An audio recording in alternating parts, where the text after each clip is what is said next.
here's the leader that I completed for this week.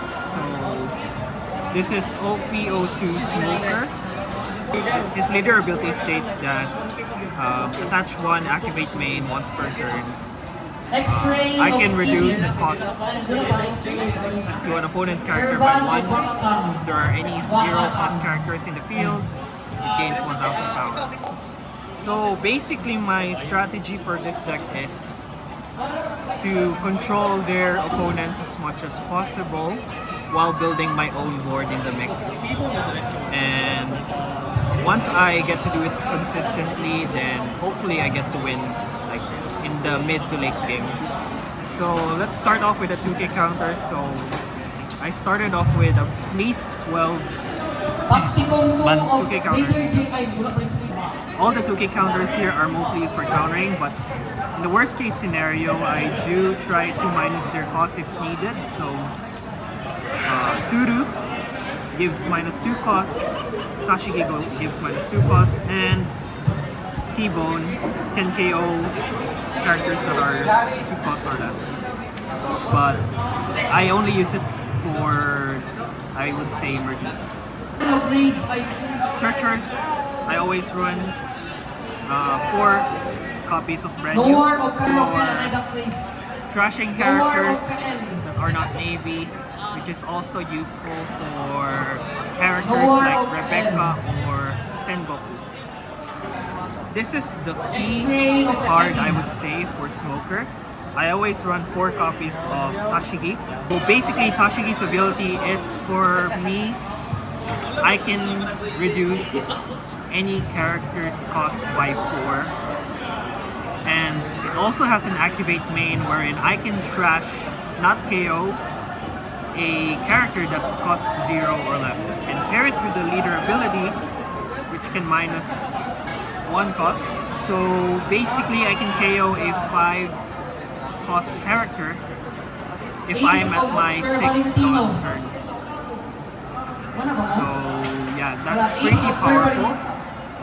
And the trash ability is very useful as well, since there are a lot of users that run KO immune characters. Now let's get into my favorite card here, which is Rebecca. It lets me revive any character from trash that are between the cost 3 or 7. 3 to 7 black characters, and I can play them as well that are 3 cost or less. Yeah. So this is useful because I can summon things like Hina as well as Brook. And I can be versatile on this playstyle because, for instance, Hina can minus cost up to 4 for any characters, and Brook can also minus cost by 1 and KO a character by 0. If I need to KO something or if I need to reduce costs, so I would have the answer as long as I have these characters in the trash. I only ran 9 copies of 4 cost characters because they are bricks, but they are still very useful. So for instance, Kuzan lets me draw a card after playing it, so my hand size doesn't get reduced at all, so it's pretty useful. Hina lets me attach a Dawn for free, which is very useful for my leader. And lastly, Borsalino can block any character, can block attacks to let me survive another turn. The 7 cost Sengoku. It can let me summon a 4 cost or below Navy character from trash. Black Navy type characters. Okay. So this lets me revive Kuzan, Hina, or Borsalino. So it's very useful if I need to increase my hand size a bit and get another blocker. But I only ran 2 of these because I don't really get to play them at all times. So it's not really a necessary for me to play Sengoku every time because 7 is a lot of dons. And at most times I would usually attach my Dawn to my characters to play or to attack these. Here are my big bodies. 3 copies of Jack, 7 cost, 3 copies of Kaido, 9 cost, and 1 single copy of Kuzan. For the 7 cost Jack, I like how it can KO a 3 cost or below character every turn, so very useful if I get this during my first turn. And if I get the 7 done, I can play this instantly and just remove any characters that are 3 costs or below and keep removing them as long as this doesn't get touched. So very useful all in all. Pair it with the cost reduction abilities. There's a lot of things you can do with 7 cost Jack. And not to mention, it can also filter cards. So I can draw 1, trash 1. If I need to trash bricks, that would be very useful for me. Next would be 9 cost Kaido. So I was thinking of removing characters that have a lot of I would say are higher cost, like I would say they would be at 8 cost or above. So that's why I put Kaido on the list, because it can KO a character that is 7 or less. Actually, not only KO, but it's actually mentioned as trash, and I can also discard one of their hand. And if I can activate my leader's ability at a 10 Dawn turn, so attach 1 Dawn and play the 9 cost Kaido, it means I can KO any 8 cost character.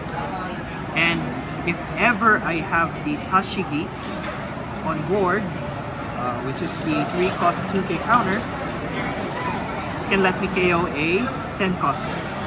Lastly, I only have 1 copy of Kuzan because first of all, I don't really like bricks in my hand, and second thing, this cannot be searched by brand new since it has a former Navy type attribute.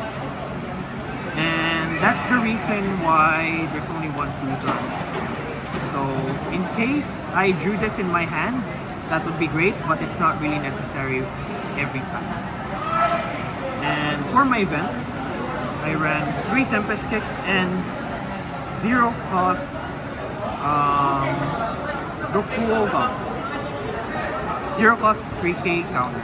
So that's about it. This can only this helps you filter my hand and also reduce a character's cost by 3 and an event counter.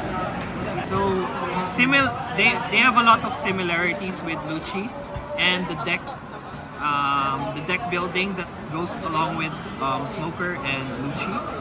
So not much has changed except for Tashigi. But the added benefit for playing Smoker as compared to Lucci is that it has the ability to trash characters instead of KOing them. And from what I understood in the meta, and luckily I ran against characters, against leaders like Zoro, which have KO immune abilities, so the trash concept is very useful. So the Lucci cannot use Tashigi and can only use the 9 cost. Lucci Kaido, cannot use Tashigi for sure, but he can use Kaido. But most of the meta decks around Lucci do not really use Kaido. They are more focused on the 7 cost Jack and the 10 cost Kuzan. So I wanted mine to be focused more on trashing characters. So that's why I ran the 9 cost Kaido here. So for the matchups, so my first matchup was against Green Zoro. So my first matchup ever was a meta deck, so I was somehow it tends to be weak against Red Rayleigh. So I adapted a similar approach by attacking leader at all times with my characters that are 4 costs or 3 costs, and I would try to protect them with as much counter as possible. And luckily my hand consists of a lot of 2k counters, and I also drew Kuzan for me to minus their characters, whatever they put on the board. So pair that with me playing Tashigi on every turn, playing Rebecca to protect my characters. It's a mix of being aggressive with the lead, with swinging to the leader, and KOing the characters at the same time. Second matchup was Red Rayleigh, so another meta deck. Unfortunately, I lost to Red Rayleigh since I had a bad mulligan hand, so I drew a lot of bricks and my enemy focused more on swinging face rather than attacking my cost-reducing characters like Kuzan and the 3-cost Tashigi. Sure, I was able to control, but there was nothing I can do with the endless swings by the leader and the low-cost characters. So eventually, I landed with a loss, and I didn't have much counter to begin with. Red-Yellow Sabo was somehow manageable. It did try to clear my board, and the characters that I put so far on the board were characters that I wanted to revive to begin with, such as Hina, the 3-cost Hina, and T-Bone. T-Bone became useful here because RY Sabo runs a lot of 2-cost babies, so I had this on standby for me to KO the kid characters. So this was, I would say this was the MVP in that matchup. And when my enemy tried to KO this, I just let it. And whenever my enemy places a character like a brick, for instance, like Hidden Killer, into life, I tend to not swing.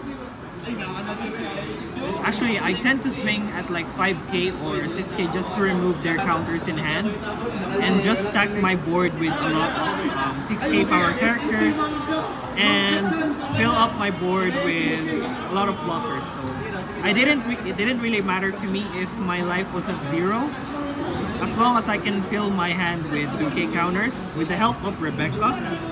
The Rebecca blocker lets me revive any characters, put it back to my hand.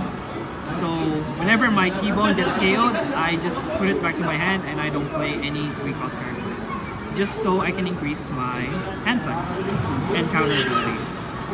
And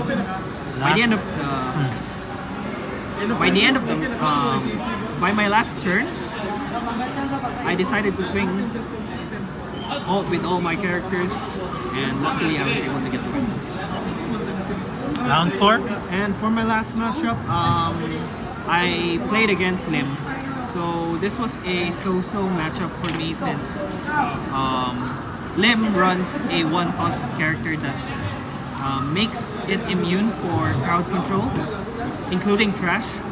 So luckily I drew Brook at my first turn, so I can KO a 1-cost or less, forcing the 1-cost Lim to be rested, so I can swing it with my leader for 5 games.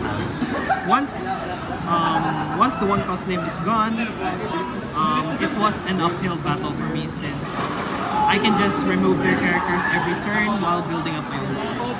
So it was just a simple strategy, but eventually I ended up with a win. So that's about it. Any shout outs? I never tried playing black decks, black leaders I mean, so this was very new to me with being using a control deck. So there's a lot of thinking when it comes to cost reduction and when to swarm, when to use blockers. So that's the challenging part for me. Smoker is not, I would say Smoker has a lot of weaknesses still with the current meta, which is why I would see that Smoker doesn't really tend to stick around when it comes to the tier lists. But all in all, when it comes to casual matches, Smoker's very fun to play with. Okay, any shout outs na? Nope. Nope. Thank you. Like and subscribe.